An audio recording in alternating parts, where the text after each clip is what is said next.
Karibuni. Karibu salamu wakati mwanangu, karibu kabisa mwanangu. Karibu mwanangu. Karibuni. Salamu, karibuni. Karibuni kabisa. Karibuni. Karibu salamu, karibu. Karibu. Kwema. Basi. Na umeshakuwa mrefu hivi. Karibuni. Karibuni ndani kaka. Hamna shida, karibu. Basi karibu kabisa ndani. Kwanza yeye wanaona karibu. Chef, karibu. Japokuwa sisi. Ndio tena karibu. Karibu chef. Ika mjomba sijali. Karibu. Mwanangu za sifa. Zamu yake. Zamu yake mwana. Miaka. Hapana mjomba kajipata muda kiasi. Mungu sana mwanangu. Mimi nimesema yani leo ni siku ya furaha sana. Ulikuwa Mwarabu. Yaani Mwarabu. Kawaida mjomba, namshukuru Mungu. Karibuni jamani. Bwana mjomba tusikia leo. Nimekuita wageni. Na mimi kabisa naona kama ni watu katika maisha yangu. Na lakini nilikuwa nataka nikufahamishe nikupresente ili wafahamu zaidi. Wewe anaitwa Shamim. Yaani mdogo wake na Taslim. Na wanaishi Shamim Taslim. Na nikaka na dada ni mayatima wanaishi kwao. Na kuhusu masuala ya kazi mambo mengi lakini alhamdulillah nimeonanaga hapa na ndugu yangu hapa Shamim. Akawa amenikaribisha kwao wakanipa kazi. Sasa nataka nikufahamisha ambapo naishi na uone hao, yani ni kama ndugu, ni familia tu. Nataka wajue sasa na mimi familia yangu ndani kwa ndani ambapo natokea. Huyu hapa Shamim Taslim ni mjomba wangu, lakini ni mzazi kama baba yangu. Sina wazazi lakini mbali. Huyu hapa ni binti yake anaitwa Aila. Ni mzuri wetu, mrembo wetu, mwarabu wetu, kazuri ketu. Na huyu ndo mzazi wangu, kila kitu changu naambiaga mjomba. Huyu ndo mjomba mwenyewe. Sheikh ustazi hapa yani Evan. Alhamdulillah. So mjomba kwa sasa wao wamekuwa kama familia yangu kabisa. Na shukrani yangu sina cha kuwapa, ila nafurahi kuwaona kabisa watoto wangu kunipokelea binti wangu ambaye nilikuwa napenda sana. Na juzi hapa alikuwa anamuulizia majirani ule mzee Juma. Angalia mzee Juma. Tulikuwa na sisi tunaongea naye. Akakuulizia akasema hivi uko Mjumbura. Inshallah nitampitia tukirudi. Na sasa naona wagiosha walikisha pinja yake ni sasa ndani. Basi. Taslim. Kwanza tunamshukuru shukrani sana. Tunapokea salamu. Mazingira tunampenda sana. Kweli naongea sana kwa malezi ya binti yao. Amina. Ya mashallah. Tabia ambazo zimeasalika. Kwa binti wachache wenye umri wake na muonekano wake ni wachache sana. Ni mwenendo kama wake. So hata pia yote tunataka kwa familia. Licha ya yeye kwanza kwa kila kukicha mjomba. Asante kabisa. Kwanza kwa zawadi zako mkaka, kama yote nyako yote zawadi zako mwanzo mwisho, lakini akamfukoka mwisho akanikabibia. Ya hiyo kwa zawadi. Wala mshazeeka mikuna pale mrefu tena. Pole sana. After pia kana nyingine ndio sio akai sana, lazima turudi Bujumbura. Nashukuru sana. Mungu awabariki. Ni kabla ya kwenda ndio tumika kidogo naye. Basi njoo tumike kwanza huko. Karibu ndani. Wapeleke ndani.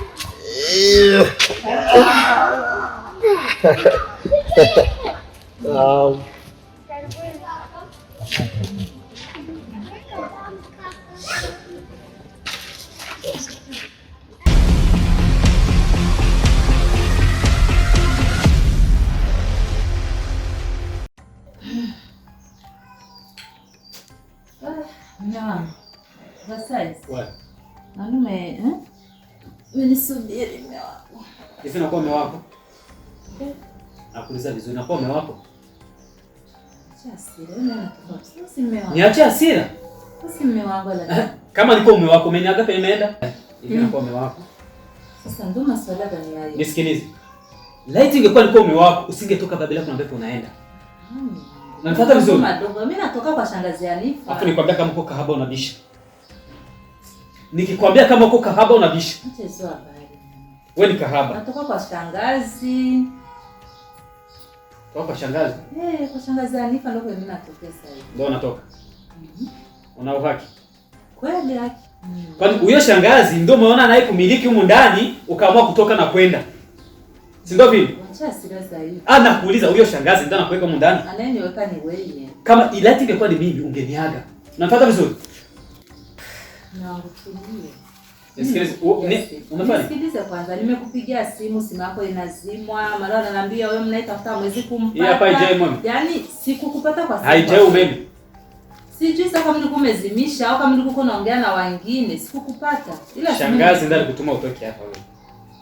Hajanituma, nimeenda kumsalimia kama kwa ruhusa ya nani? Kama wewe ni mke mundani. Kwa ruhusa ya nani? Nangu samahani. Ila simu Unajua nikwambie kitu? Humu ndani mimi ndio kila kitu. Najua. Kama mimi nimeteseka na kutafuta hivi vyote, ni jasho yangu, hakuna msaada wa jirani. Mimi najua umenitafutia ni mimi mke wako. Na nisikilize kwambie. Najua kweli umenitafutia mimi mke wako. Wewe! Nani? Simeshangaa. Rudilia kwanza hebu. Umenitafutia mimi mke wako. Wewe. Sasa mwingine unani wa wapi? Kinyagu saa wewe. Unatoka bila taarifa ya mume. Mangu sikukaa. Siwezi kukutafutia wewe kamwe. Nimejitafutia peke yangu. Aidha na familia yangu itakayokuja. Na watoto wenyewe tutazaa mimi na wewe. Mimi na wewe tukizaa watoto laiti wanakuwa ni paka. Itakuwa ni paka. Nikizaa hata ukizaa na kunguru zitakuwemo. Mbona fika mbali hivi la? Haunijuagi vizuri. Haunijuagi vizuri wewe mwanamke. Basi aishi. Wao nijuagi vizuri. Tu kadogo tu natia kiasi. Kivyako na nani kadogo? Wewe mwanamke tusizoea ni mndani. Tahio.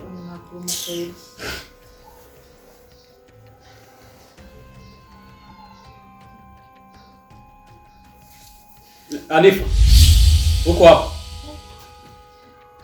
Sawa. Salamu. Nimekaba jina. Huyu Jamila alikuwa hapo, utahira huyo. Huyo. Uko nyumbani? Lakini hivi huyu Jamila alikuwa hapo lakini huyu tahira huyu.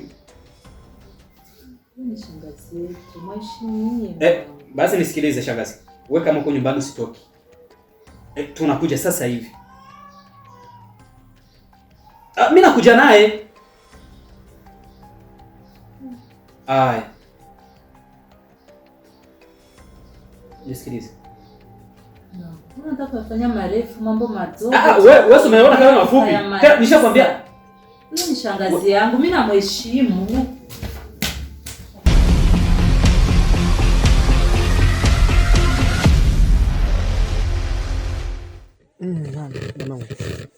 Kweli nasikia furaha sana kwa mama yetu naona.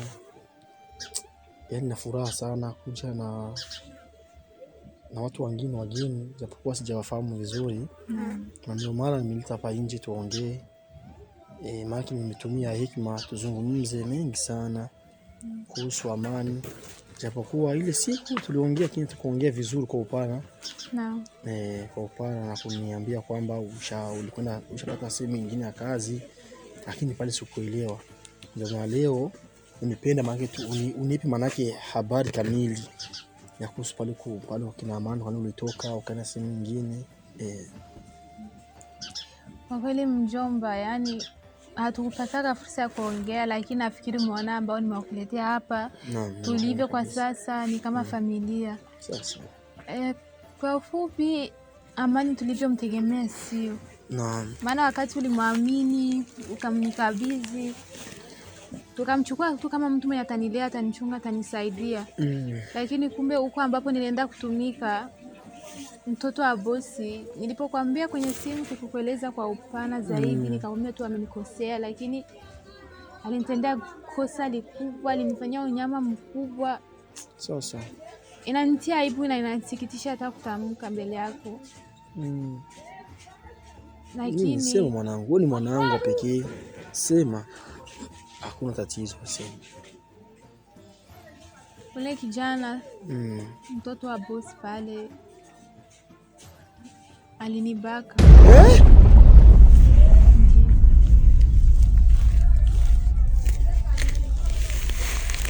Unasema? Ndio hivyo mjomba. Yaani kijana wa bosi wako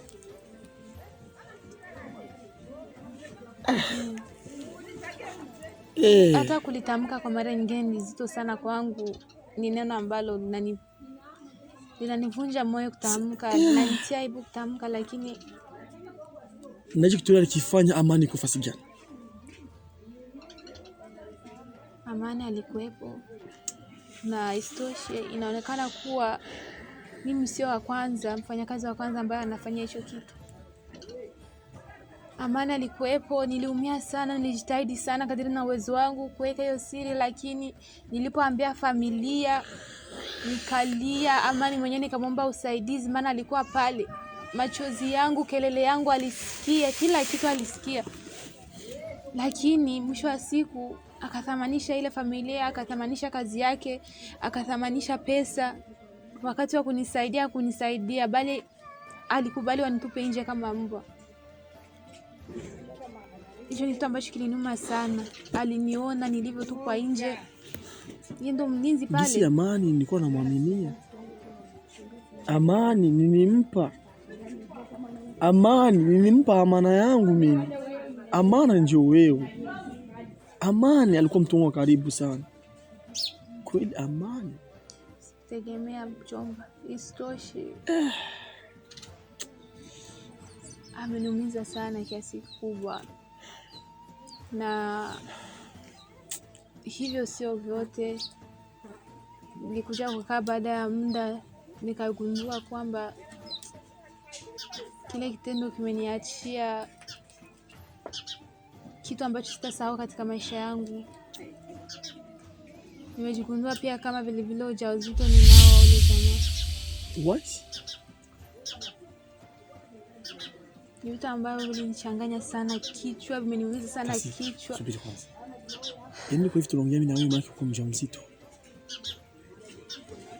Ndio mjomba. Na hayo sio yote. Mimi huyu nilirudi kwa Amani. Nikamwelezea matatizo yangu, nikamwambia Amani, japokuwa umekataa kunisaidia lakini hivi nina ujauzito, nisaidie basi, uongee na hii familia, nitafanya nini, nitaenda wapi? Amani alinifungia mlango. Hakukubali hata niingie ndani niongee na wote ule, akiogopea kazi yake, akiogopea maisha yake. Basi nilihangaika sana, nilikosa usaidizi, lakini hawa watu ambao nimekuletea kwa siku ya leo ndio ambao waliniogota barabarani, wakanisaidia, wakanistiri, wakanipa kazi mpaka leo. Ndio ambao wamenistiri.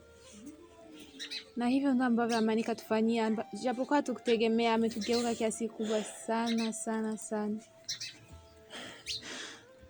Okay, Tasi. Yote ni mitihani ya Allah subhanahu wa ta'ala. Na Allah anamjaribu mja wake aone kama tutapotea katika njia yake. Lakini yote yako siku ataisha. Na yote wale ambao walitudharau yako siku tutaona kama sisi watu wa maana. Nikumshukuru Allah.